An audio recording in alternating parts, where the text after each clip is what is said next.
Namaskar. Hello and welcome to P Guru's channel. I'm your host Sri Iyer. Joining me today is Sriram Seshadri ji, and we have two separate topic sets. What we are going to be discussing in English is different from what we are going to be discussing in Tamil. So do join us for both and do like this video. Let's welcome Sriram Seshadri ji. Namaskaram, sir. How are you? Sir, namaskaram. I'm doing extremely well. How are you? I'm doing well, sir. So, Rahul's lies about two-wheeler, four-wheeler sales being dramatically down is not holding up. What the hell is he smoking, sir?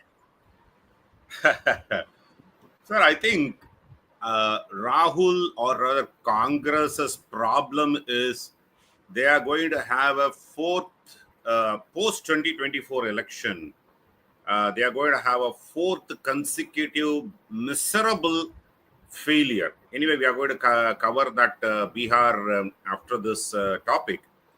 Haryana, they thought that they were in a actually they were in a very strong foot in Haryana, and then BJP turned it around like anything, and everybody thought that Maharashtra it's going to be a very tough fight, but Maharashtra was a clean sweep, and Delhi again Aam Aadmi Party would hold back, so there also they did a clean sweep. So unexpected resurrection of BJP post 2024. And Congress has not learned its lesson yet. And look at the way that they have gimmicked the Operation Sindoor. Rahul was the guy who keeps asking how many flights we lost. And repeatedly, okay, fine, government should say that how many aircrafts we had lost, but they have not said that we have not lost anything. In a war, the damages, collateral damages on the winning side also is going to be huge. It's not going to be a clean, no loss, no damage, and then you're going to just win it. It is going to be a huge loss. Take it from our epics of Ramayana and Mahabharata till all the wars that we have seen in the history. The winning side also would have a remarkable amount of damages, losses, even human life or material impact. So everybody knew that. And when the operation was going on itself, Rahul started asking these questions, and his other followers like Jairam and Ramesh, Pawan Khera, and Supriya Shinet, everybody started saying these. And during the campaign, he said two things. I'm going to come to that economic slowdown concept, but he said. Trump called and then said, Narendra, surrender, right? And the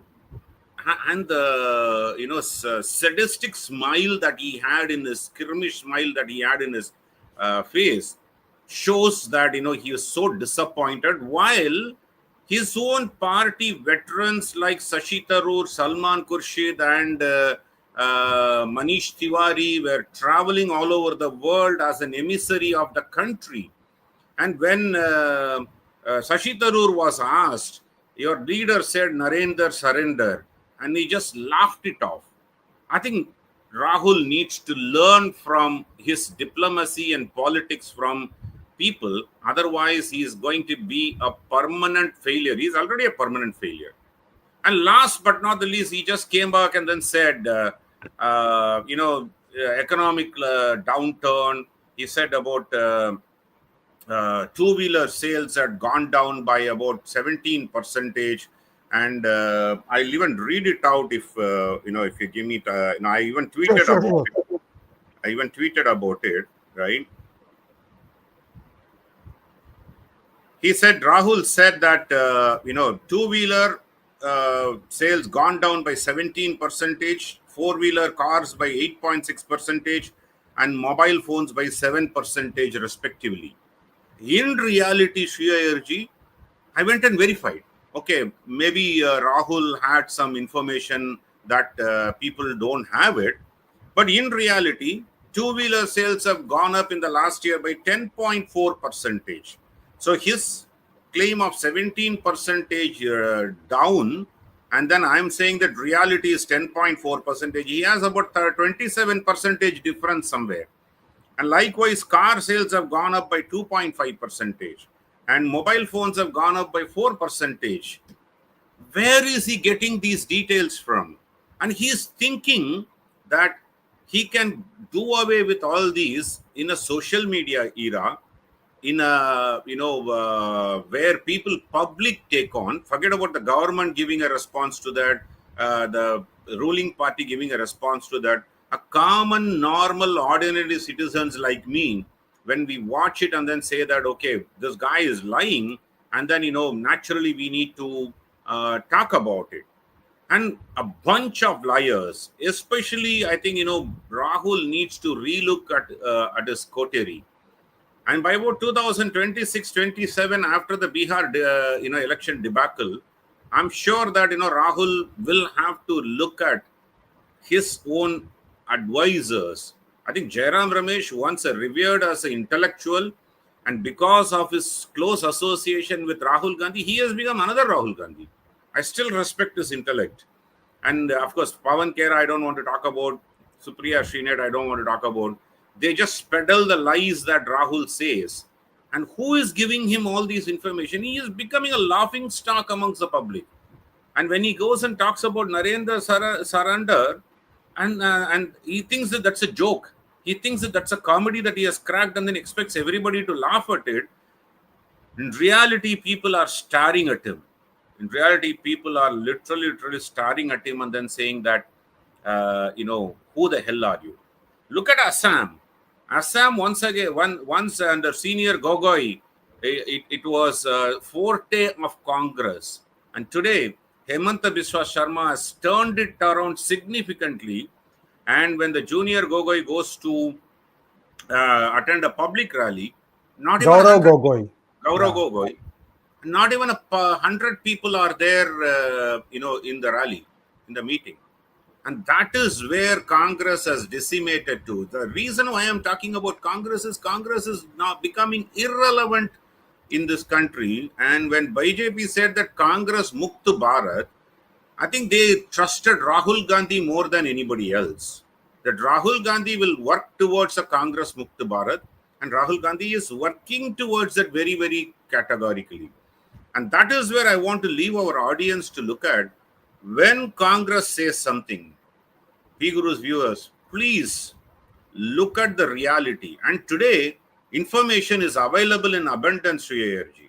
You go to a Grok or a Chat GPT and then put it up saying, it gives you the information saying that, whether it is right or wrong. And a lot of people are using that in Twitter or X platform, where Rahul Gandhi says this, and then, immediately they just say, hey, Grok, is it right? And it just immediately throws around and then says, puts an X on the face of Rahul Gandhi saying that, no, in reality, this is what it is. One need not go to all the archives of our economic, individual reports by various industry segments, because today the AI is helping you. All these AI agents are helping you very clearly to say that, okay, where is a... So please, P Guru's viewers, I'm just appealing to all of you. When you hear Rahul Gandhi or some of these Congress people say something, the first and foremost conclusion can be very straightforward, that it is a lie. One need not even go and verify it. But when you have a doubt, go and verify it, and then take on these lies, because this is not auguring well for the country as such. And uneducated people who actually listen to it, and then they are going to feel that if this is the reality, then my economy is going down. Because normally the economic situation, the two-wheelers and four-wheeler market segment reflects the first, because that becomes a luxury. Especially the four-wheeler segment becomes a luxury item. The first industry that gets impacted is the travel industry. Anywhere in the economic slowdown, if you are observed globally, the first industry that gets impacted is the travel industry. And then the last industry that gets resurrected or revived is also travel industry, because travel becomes a luxury, not a mandatory or requirement, especially for corporate, organizations.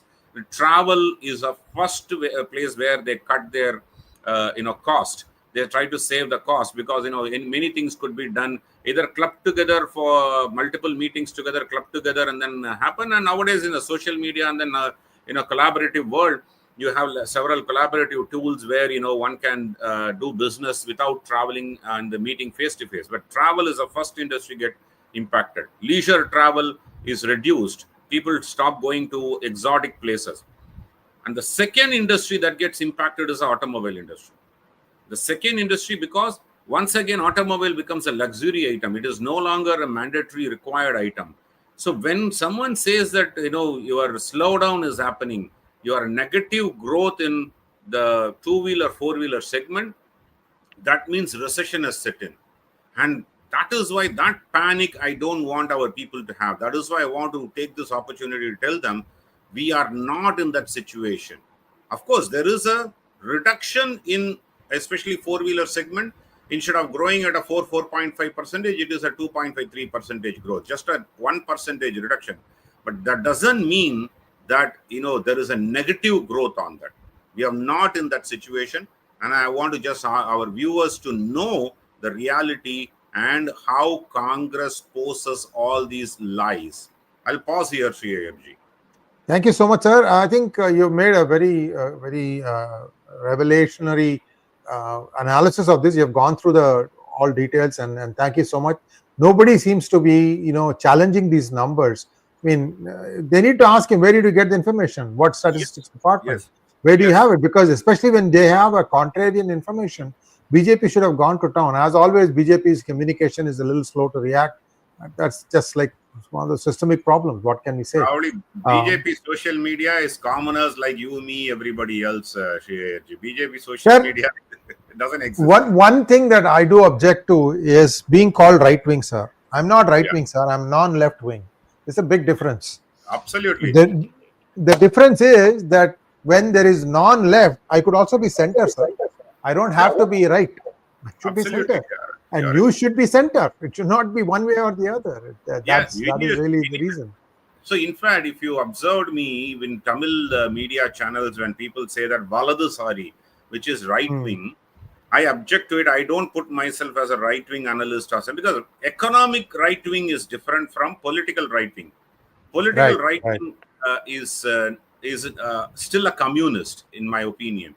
The left and right wing are two sides of a communist, whereas in economic, the right wing is opposite of communism or leftist thoughts on economic situations.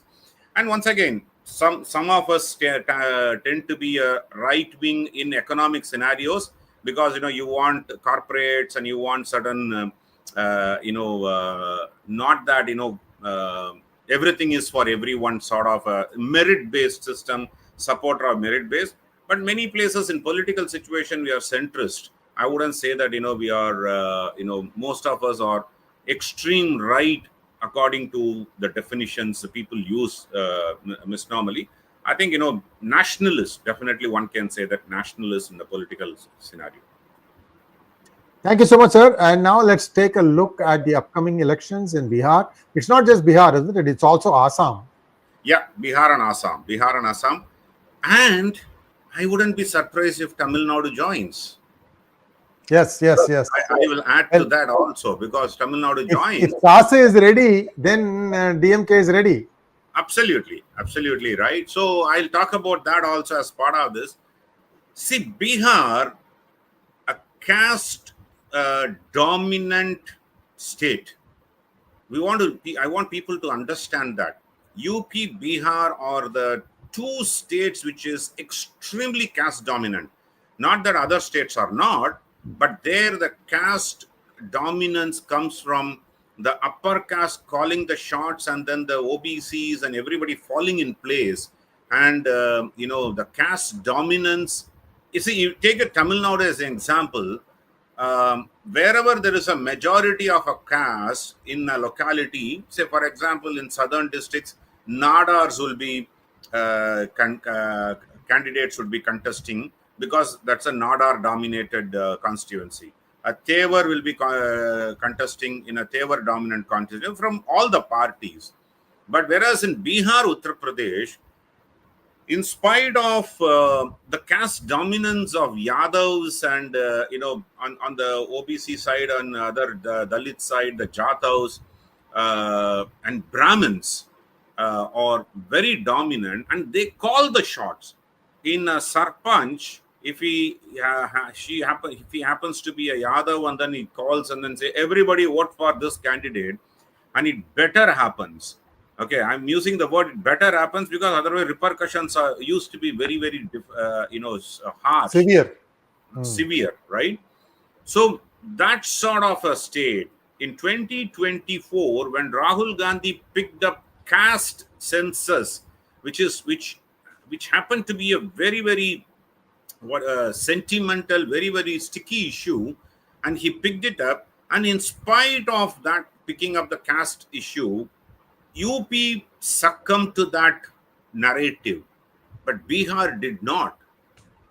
Very highly caste dominant state like Bihar did not succumb to that pressure of caste census and then reservation based on caste, wealth redistribution based on caste, and Bihar did not succumb to that. In fact, Bihar BJP fared better than Uttar Pradesh on a percentage of seats that they had won.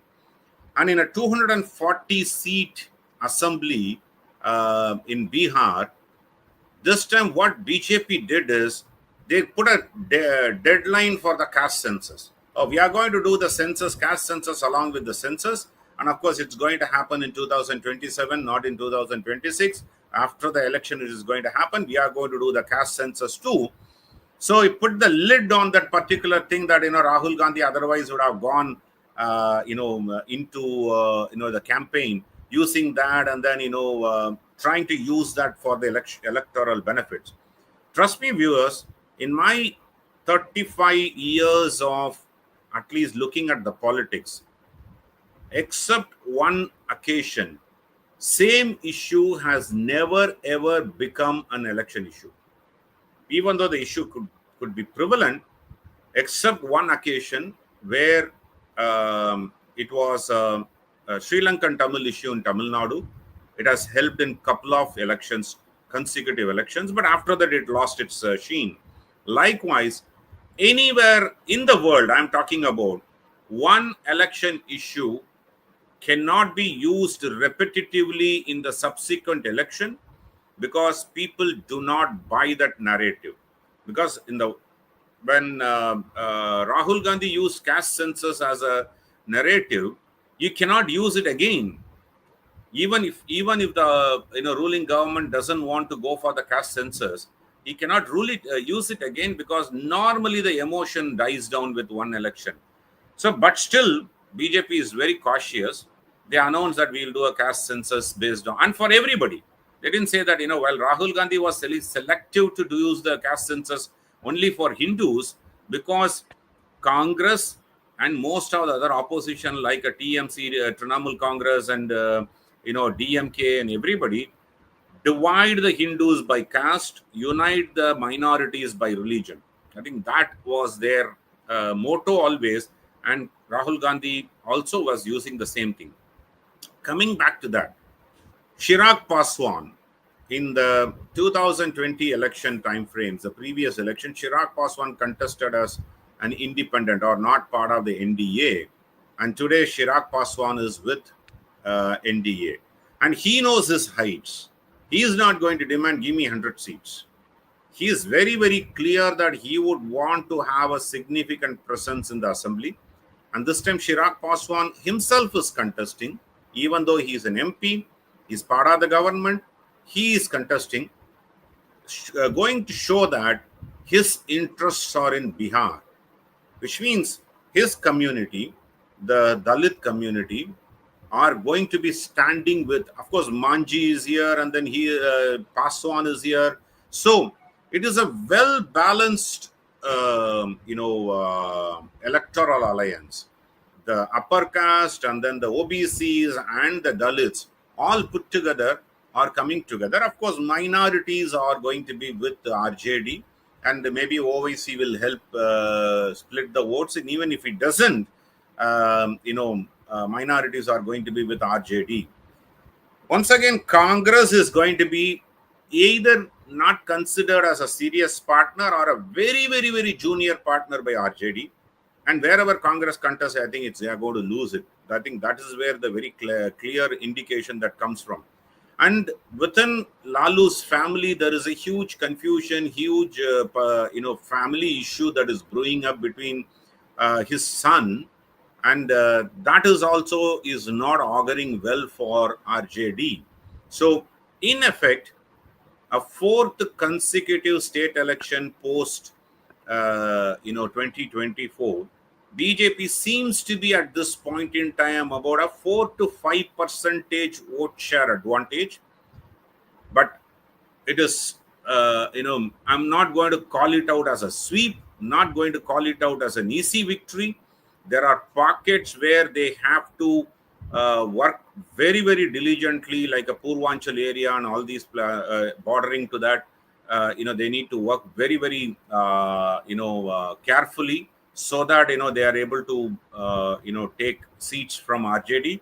But at this point in time, Shriyarji in a pole position, the NDA is in a pole position.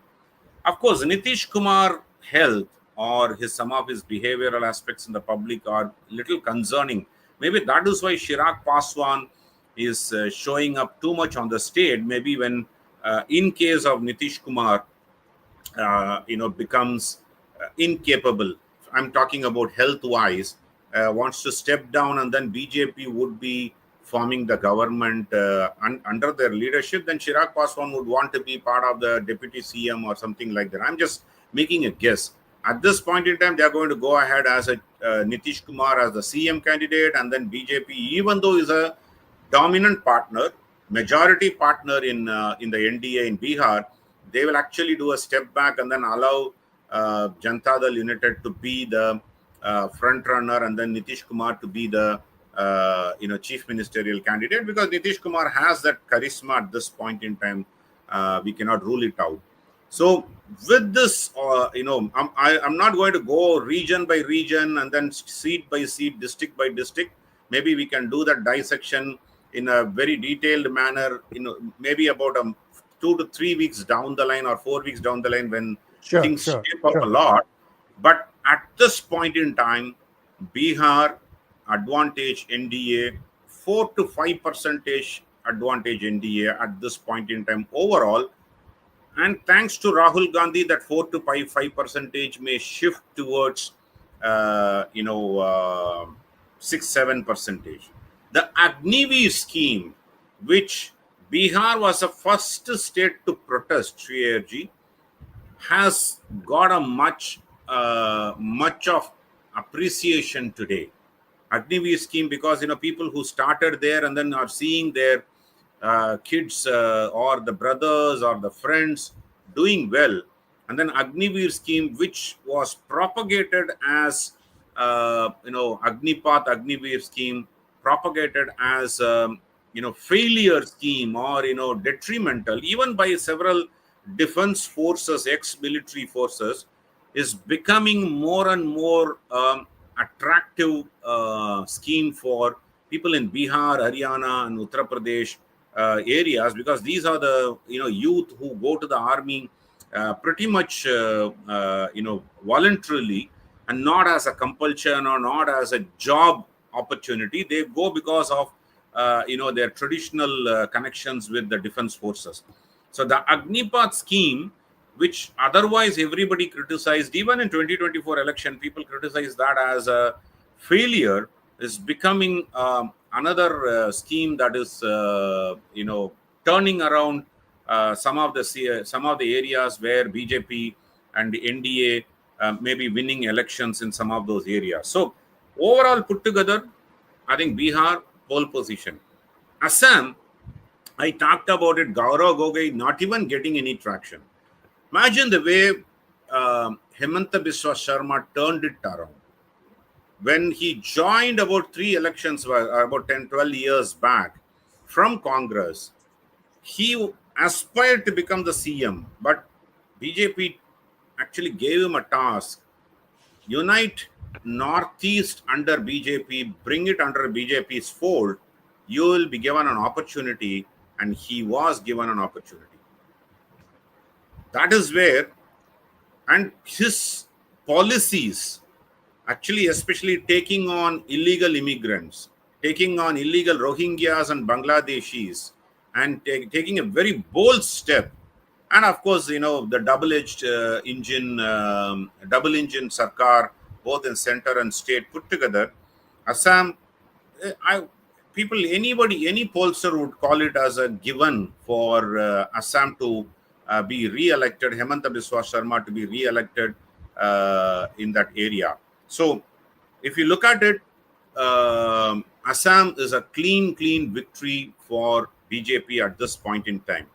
Tamil Nadu, I want to spend about 2-3 minutes, on Tamil Nadu, because since January 2025, I was saying in a local channel in Tamil Nadu that I wouldn't be surprised if DMK dissolves the assembly by about July-August timeframe, and then goes for a snap poll, and then goes for a poll along with Bihar and Assam together, and not wait for 2026 May, where Kerala and West Bengal elections are also going to be happening. The simple reason I'm talking about is there is a growing anti-incumbency anger amongst the public, due to various reasons. Drug menace, the drug culture has become so bad, and then and the government is not able to control drug spread of drug culture in Tamil Nadu. They are probably you knew that Jafar Sadiq, who was a drug cartel leader, was part and parcel of DMK. He was one of the office bearers in DMK. NRI wing General Secretary. NRI wing General Secretary, you are right. So he was office bearer in the government, or the party which is running the government. So imagine what sort of cloud he would have been having there. And woman abuse. Sir, the Anna University case has become, should have become a big emotional issue. Unfortunately, BJP and ADMK lost the plot. They started well, as who's the Tsar, because there was someone in that. And later on, it just slowly died down. Of course, DMK wanted to close this case much faster, not prolong it till the election period. They wanted to close this case and then pinpoint on the guy who was caught red-handed, Gnanasegaran, who was once again a DMK, office bearer. But, DMK claims that he was not an office bearer, he was a DMK supporter only. Fair enough, whatever it is. But he had close ties with several DMK office bearers and leaders, which was very evident. And it went to the court, and then court actually appointed a women SIT, that is women special investigation team, headed by 3 women, IPS officers. Once again, their terms of reference was controlled by Tamil Nadu government. So they ensured that, all the blame is pinpointed at this repeat offender Gnanasegaran. And, he was convicted for 30 years of imprisonment and without any remission. 30 years of imprisonment without any remission. Welcome that judgment. But the public prosecutor comes out and then says, if anybody talks about who is the Tsar, it becomes a contempt of court. I don't understand why should a public prosecutor, a litigator should say that, Sri Government can say, that is, politicians can say that, or if the court has pronounced saying that nobody should talk about who's the Tsar, then I can understand. That question does not even arise. But the public prosecutor comes and threatens the public to say that if anybody talks about who's the Tsar, then that becomes a contempt of court. That's not the case. Everybody has a right to, because we still have a doubt. What went into the court case was whether this guy is a criminal or not. Maybe the investigation should have been expanded. Thankfully, Annamalai from BJP challenged that in February, that he has the call record details and he would disclose it. He did disclose after the judgment was pronounced, and gave a 48 hours ultimatum. Of course, now 96 hours have elapsed though. But he gave a 48 hours ultimatum for the government to react. Otherwise, he is going to release who those people that this person was talking to. He gave a 15-minute video where he gave a chronological order of minute by minute for the subsequent couple of days from this crime when it happened, and detail who all this guy was talking to, but did not disclose the police officers, did not disclose the politician, or of course he disclosed the politicians, but did not disclose the police officers who were involved in this particular conversation. He gave an ultimatum of 48 hours, 96 hours elapsed. I only hope that he's going to come out with that information also, so that government takes action. A day before this incident happened to this girl who actually complained, there was another girl who was also intimidated. So that person did not come into the investigation purview. So there is definitely a partial investigation done on this particular culprit, and then he was convicted. So women abuse is on the rise, and then people, especially the brothers, fathers, and husbands of women, every time when they go out, and then when they, until they return, it is not certain that they are going to be safe. That's a situation. I'm not creating an alarming situation, Sriyaji, but it is happening in pockets. So that needs to be curtailed. And on top of all these, many of the schemes did not reach the public, and many of the promises that the DMK government did not reach the public. So all put together, there is an anger. Unfortunately, the opposition, which is, though BJP and ADMK is aligned, they have not yet started using this anger to their benefit yet. But that is where Stalin would be thinking that, can we call a snap poll, dissolve the assembly by July-August timeframes? Because the moment July-August timeframe and the assembly is dissolved, it has to happen, the Bihar election has to happen along with Bihar election in December. Maybe there is a monsoon that is nearing for Tamil Nadu during that period, but still elections could be called in December. What will stop Stalin from doing that? Number one, the intelligence report that gives him a comfort that they can wait till 2026 May, and then of course the DNA of the DMK is enjoy the power till the last second. I think that's a characteristics of the party, that they will do that. Most important thing is the monsoon. If the monsoon is going to be moderate to good monsoon, then they will wait for May, because by then if the monsoon is going to be a failure, of course at this point in time IMD says that it is going to be better than, at least northeast monsoon, southwest monsoon is better than expected. We don't know what is going to be the northeast monsoon scenario, and if it is going to be a failure, then Stalin would not want to convert that drought and lack of water facilities as an additional anger to be added to his already people's anger towards the ruling government, and then additional anti-incumbency. He would not want to take it, so he would like to advance the election. But if the monsoon is moderate and monsoon is a good monsoon, then that will give him another data point that they can wait till December. The third reason why, or the data point which he would be looking for, is how is the united opposition coming up? If Vijay is showing an inclination to join, if PMK doesn't have any other option but to join, otherwise they are going to not contest at all.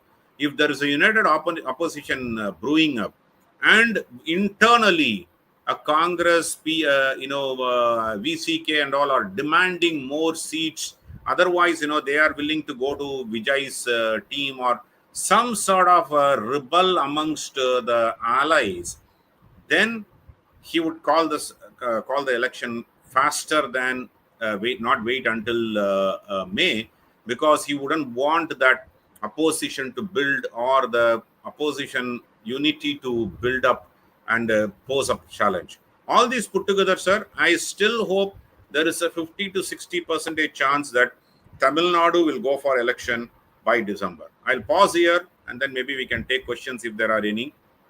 Yeah, thank you, sir. We'll take a few questions here. First question from Venkat Raghavan.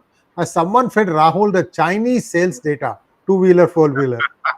Possibly, and then they have just put find and replace China with India. Possibly that's what would have happened, but it was a. If you had said that 10 point instead of 10.7%, it has stagnated to 3-4% only growth, at least people can give him a benefit of doubt. He says it's negative, which means definitely someone has fed him a wrong data.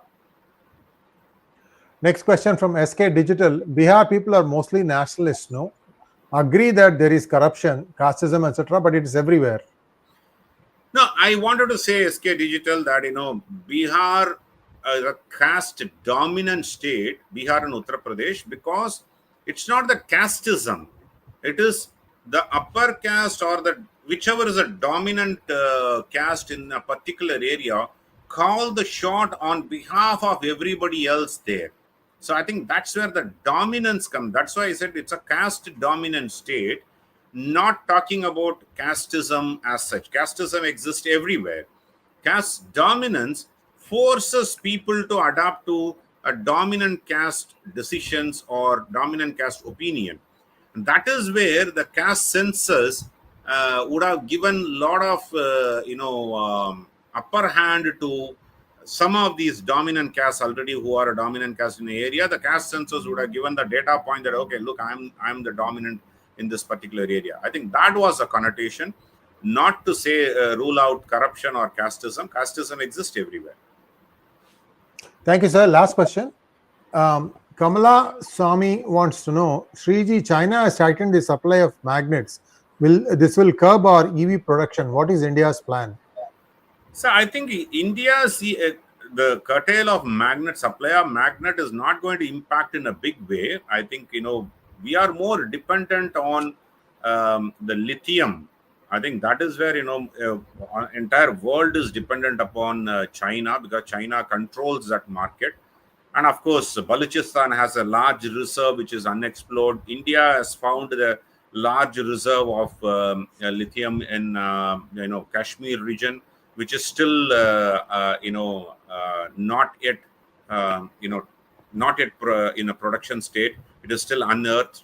So these are all unexplored minerals. Availability is there, but at this point in time, China dominates that, and hence naturally it is going to impact the EV market. Of course, copper, another important component in any of the EV vehicles or their motors and others. That is at least we are becoming self-sufficient. After the Sterlite fiasco, we became from a net exporter to a net importer. But now the same has having been, we started a new plant in Gujarat that is turning out to be probably reducing the import, and then slowly we'll become a net exporter again, self-sufficient in copper. So I think EV's plan-wise, I think it is still a cautious stage for India, because people are also not buying or showing. Two-wheeler market EV is very, very prominent. People are migrating very fast. I think four-wheeler market within the city use, people definitely are in favor of it. But long distance, I think the infrastructure has to develop a lot. Of course, there are several places the charging hubs have come up in highways, but it is still, it is still not sufficient for people to adapt for a long drive as an option. That still remains with diesel or petrol engine or even hybrid. Hybrid definitely is a good option, and hence the infrastructure has to be there for people to adapt much more than what they are today. Thank you so much, sir. And viewers, we will be back again in about 15 minutes time in Tamil. Thank you once again, sir. Namaskar. See you there.